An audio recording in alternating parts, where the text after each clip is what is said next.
C'est l'heure du journal de l'Afrique. Soyez les bienvenus sur France 24. À la une ce soir, le début d'une semaine diplomatique pour le Mali. Elle commence par une réunion des ministres européens des Affaires étrangères ce lundi. D'autres grands rendez-vous diplomatiques sont prévus cette semaine. L'annonce sur un probable retrait des soldats français et européens engagés au Mali est attendue alors que Bamako poursuit son bras de fer avec la CEDEAO. Plus d'un an et demi loin des bancs de l'école pendant la crise sanitaire. C'est un record mondial détenu par l'Ouganda. Les conséquences sur l'éducation des élèves sont énormes. La moitié d'entre eux n'a bénéficié d'aucun enseignement pendant cette période. Reportage de notre envoyé spécial dans ce journal. Et à la fin de cette édition, je vous emmène au Bénin, à la découverte d'une œuvre d'art réalisée par un trio d'artistes africains, une œuvre qui quittera la Terre pour l'espace sur la coiffe d'Ariane 5. Les détails à suivre. Agitation diplomatique autour du Mali cette semaine. Une réunion des ministres des Affaires étrangères a eu lieu ce lundi. D'autres rendez-vous sont prévus cette semaine. L'annonce d'un retrait des troupes françaises et européennes du pays est attendue. Il s'agira également de détailler l'évolution du dispositif militaire dans le pays. Le chef de la diplomatie française, Jean-Yves Le Drian, a été clair. La lutte contre le terrorisme dans le Sahel se poursuivra. Il est également revenu sur Wagner, le groupe privé russe de mercenaires, et il affirme leur présence au Mali. Écoutez. Donc c'est la junte ici. Et pendant ce temps, les autorités maliennes poursuivent leur bras de fer avec la CEDEAO. Fort d'un appui populaire, les colonels putschistes tentent de faire lever les sanctions imposées par l'organisation ouest-africaine.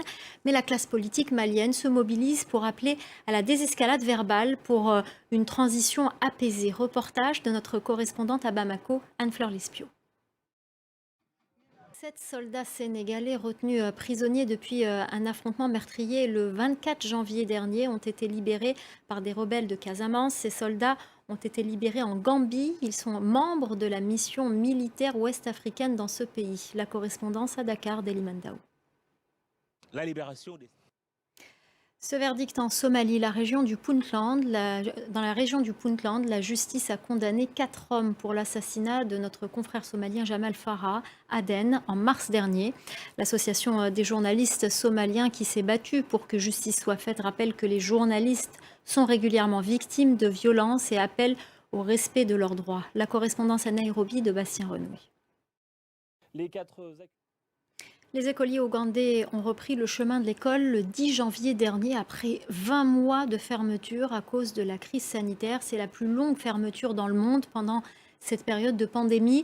Parmi les 15 millions d'élèves restés à la maison, la moitié n'a reçu aucune éducation, pas même à distance.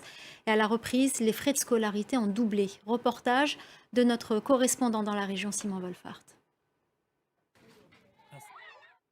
Les efforts des États-Unis dans la lutte anti-Covid-19 sur le continent. Notre correspondante à Washington, Sonia Dridis, s'est entretenue avec le secrétaire d'État américain Anthony Blinken. Elle l'a interrogé sur les 3 millions de dollars que les États-Unis ont investis à l'Institut Pasteur de Dakar pour la fabrication du vaccin au Sénégal. Écoutez sa réponse.